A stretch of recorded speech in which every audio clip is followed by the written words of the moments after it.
বাংলাদেশকে নিয়ে বলেছেন জাতা। সরাসরি বাংলাদেশকে তুচ্ছ তাচ্ছিল্য করেছেন এই ক্রিকেটার। তবে এর জবাব ঠিকই পেয়ে যাবে বীরেন্দ্র সেহবাগ আর ভারতীয়রা। ক্রিকেটের জবাব ফুটবলের মাঠে দিয়ে আসবে লাল সবুজের ছেলেরা। থাকবে না ভারত আর থাকবে না।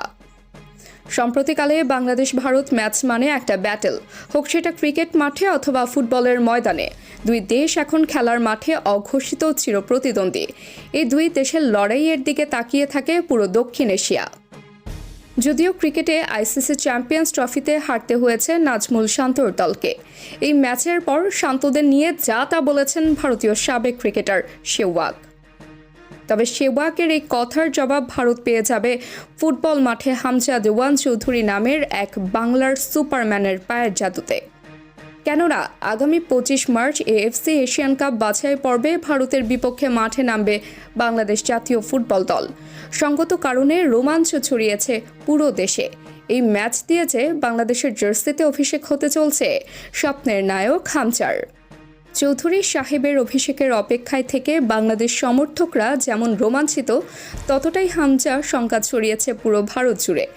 এক বিখ্যাত ভারতীয় সাংবাদিক তো বলেই ফেললেন, ভারতকে হারাতে নাকি লন্ডন থেকে এক খেলোয়াড় ভাড়া করে নিয়ে এসেছে বাংলাদেশ।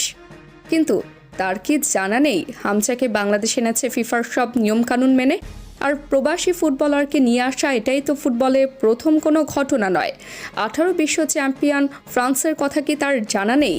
তিনি জেনে শুনে সাংবাদিকতা করেন তো? যদি করেই থাকেন তবে এমন কথা কিভাবে বলতে পারেন?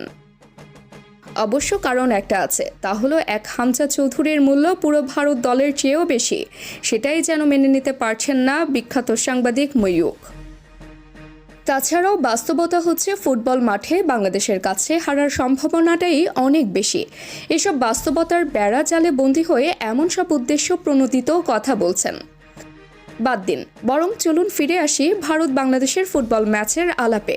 এই ম্যাচে চুল চেরা বিশ্লেষণে কে এগিয়ে? হামজার ছোঁয়াতে বাংলাদেশ ফুটবলের নতুন উষা উদিত হবার গল্পটা তো আপনি জানেনই। মুদ্রার ওপারে ফুটবল মাঠে ভারতের অবস্থান নাজেহাল। নিজেদের খেলা শেষ 3 ম্যাচে জয়হীন ভারত। এর মধ্যে 2টি ড্র করলেও হারের মুখও দেখতে হয়েছে তাদের।